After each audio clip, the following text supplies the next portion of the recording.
Hello. चलिए आज शुरू करते हैं the concept of electric potential. ठीक है, क्या है इलेक्ट्रिक पोटेंशियल? तो इलेक्ट्रिक पोटेंशियल को हम लोग डिफाइन कर सकते हैं as a work done to bring a charge from infinity to required point. ठीक है, एक बार समझने का ट्राई करते हैं और इसको समझने के लिए मैं एक चार्ज कंसिडर करूंगा। ठीक है, ये एक चार्ज है जिसका पोटेंशियल मुझे कैलकुलेट करना है।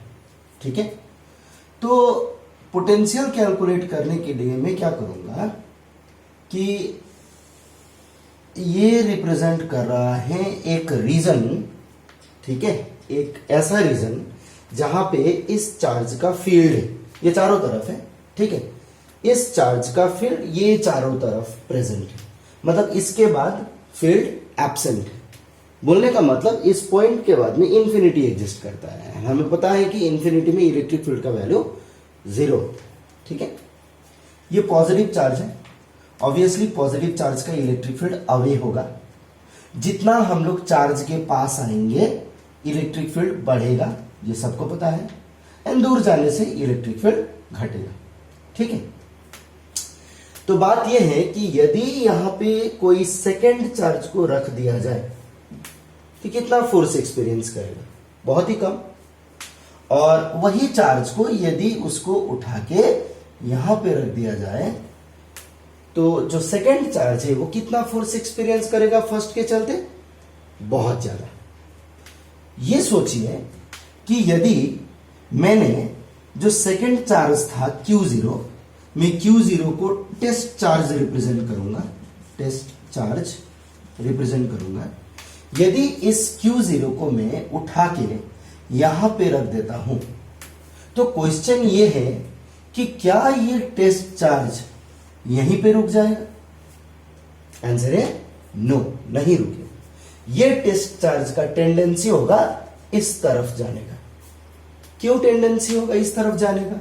क्योंकि जितना मैं पास आया Q0 को लेके, ये Q0 जो है टेस्ट चार्ज जो है, इसके चलते बहुत ज्यादा रिपल्सन एक्सपीरियंस करेगा और इस रिपल्सन के चलते ये बॉडी दूर जाने का कोशिश करेगा। अब इसी को दूसरे वे से देखेंगे और वो ये है कि यदि बॉडी यहां से पीछे जाने का कोशिश कर रहा है का मतलब क्या मैं ये बोल सकता हूं कि इस पॉइंट पे बॉडी अनस्टेबल है और अनस्टेबल के चलते बॉडी स्टेबिलिटी की तरफ जाना चाहती है, right? Body tries to go towards stable position and where it is getting stable position, it is trying to get stable position when it moves away from the charge.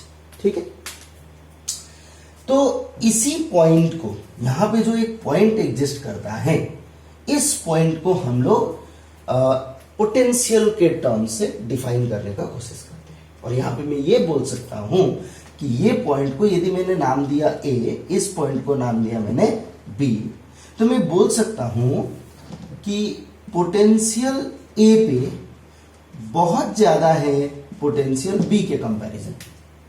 इसी के चलते एक potential में डिफरेंस क्रिएट हुआ। ठीक है, potential में difference create हुआ। क्यों क्रिएट हुआ? क्योंकि मैंने वर्क डन किया to bring Q0 charge from point B to point A। मैंने यहां पे एक वर्क डन किया to bring a point charge from B to A। ठीक है, कितना चार्ज को? यूनिट चार्ज को। तो यहां पे मेरा Q0 आ जाएगा। सो पोटेंशियल डिफरेंस का हम लोग कॉन्सेप्ट बोलते हैं कि potential difference between two points A minus B is defined as the amount of work required to bring a unit positive charge from one position to other position against electrostatic field। ठीक है, अब यदि point B पे potential 0 है, VB यदि 0 है, तो obviously मुझे VA मिलेगा, VA।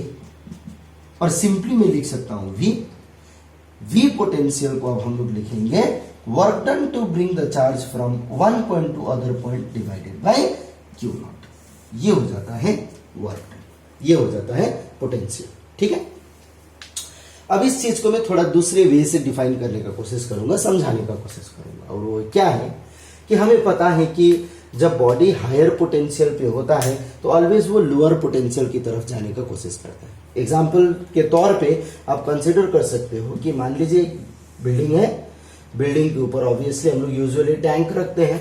इस टैंक में पानी है ना, तो यदि टैंक में पानी है और इस टैंक से जब हम लोग टैप कनेक्ट करते हैं तो हम लोग देखते हैं कि इस टैप में जो है ऑटोमेटिकली पानी आने लगता है। क्यों पानी गिर रहा है? तो हम लोग ये बोलते हैं कि टैप से पानी इसलिए गिर रहा है क्योंकि जो टैंक रखा है वो बहुत ज्यादा हाइट पे रखा है। ज्यादा हाइट के चलते यहाँ पे जो पोटेंशियल एनर्जी है वो ज्यादा है, यहाँ पे पोटेंशियल एनर्जी कम है। तो ये एनर्जी डिफरेंस के चलते और मे बी पोटेंशियल डिफरेंस के चलते पानी हायर लेवल से लोअर लेवल गिर रहा है। कभी भी लोअर लेवल से हायर लेवल तो पानी नहीं जाता है। तो जहां पे हाई पोटेंशियल है और जहां पे लो पोटेंशियल है, हमने देखा है कि सिस्टम उसको इक्वलाइज करने का कोशिश करता है और इक्वलाइज करने के लिए वो हायर पोटेंशियल से लोअर पोटेंशियल फ्लो हो जाता है। तो यहां पे भी सेम कॉन्सेप्ट लगा सकते हैं कि ए पोजीशन पे हायर पोटेंशियल था, बी पोजीशन पे लोअर पोटेंशियल था, इसलिए बॉडी ऑलवेज हायर से लोअर पोटेंशियल जाने का कोशिश किया। और उसको डिफाइन करने के लिए मैंने जो डेफिनेशन लिखा वो ये हो सकता है। ठीक है, फिर भी यदि हम लोग इसको अच्छे से डिफाइन करें तो हम क्या बोलेंगे? ये बोलेंगे कि electric potential is defined as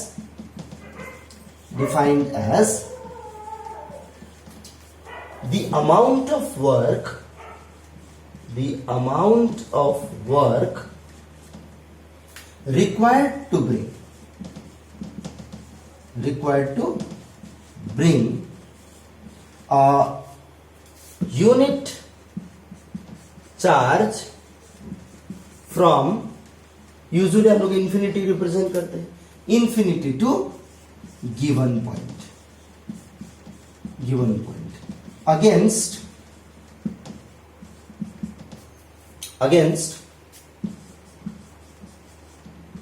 electrostatic field और फोर्स भी बोल सकते हैं, है ना। तो ये होता है कॉन्सेप्ट ऑफ इलेक्ट्रिक पोटेंशियल। ठीक है, अब ऑब्वियसली बॉडी यहीं पे रहना पसंद करेगा। बॉडी को तुम यहां से उठा के यहां पे लाने के लिए ऑब्वियसली एक्स्ट्रा एनर्जी हमें स्पेंड करना पड़ेगा। वही एक्स्ट्रा एनर्जी यूनिट चार्ज को यहां से यहां लाने में जो स्पेंड हुआ उसी को हम लोग क्या बोलते हैं? Electric potential. ठीक है, शायद आप लोग को समझ में आ गया होगा।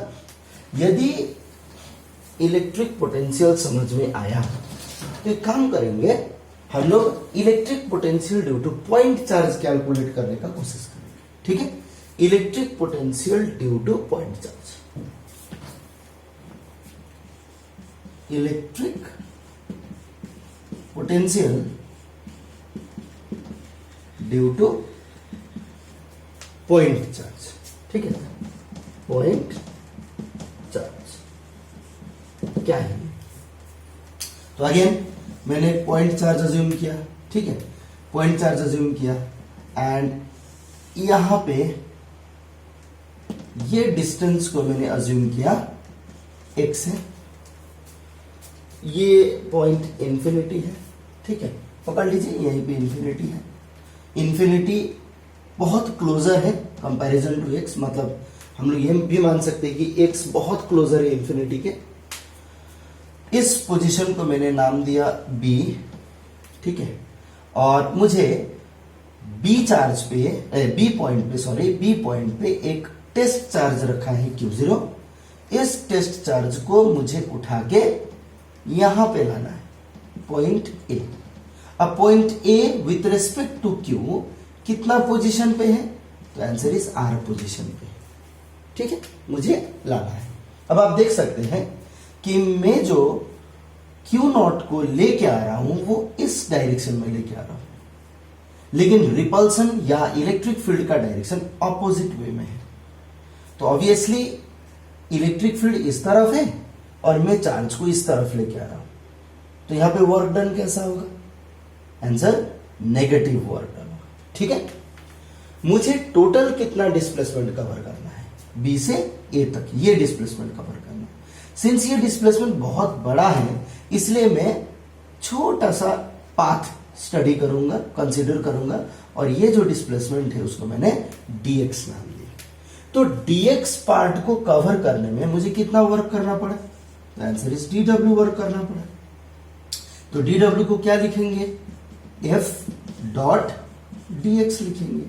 तो dw हो जाएगा माइनस एफ dx। क्यों माइनस एफ dx हुआ, क्योंकि फोर्स का डायरेक्शन इस तरफ है एंड डिस्प्लेसमेंट का डायरेक्शन ऑपोजिट टू फोर्स है, इसलिए हमें नेगेटिव साइन यहां पे मिला। यदि नहीं समझ में आया हो तो we can say f dx cos 180 degree, जिसके चलते माइनस एफ dx आ गया।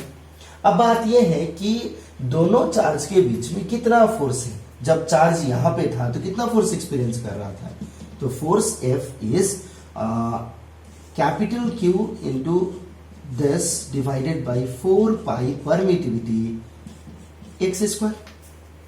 अब सोचिए वर्क डन निकालने के लिए फोर्स का एक्सप्रेशन डालेंगे, minus q q not by 4 pi epsilon not x square dx।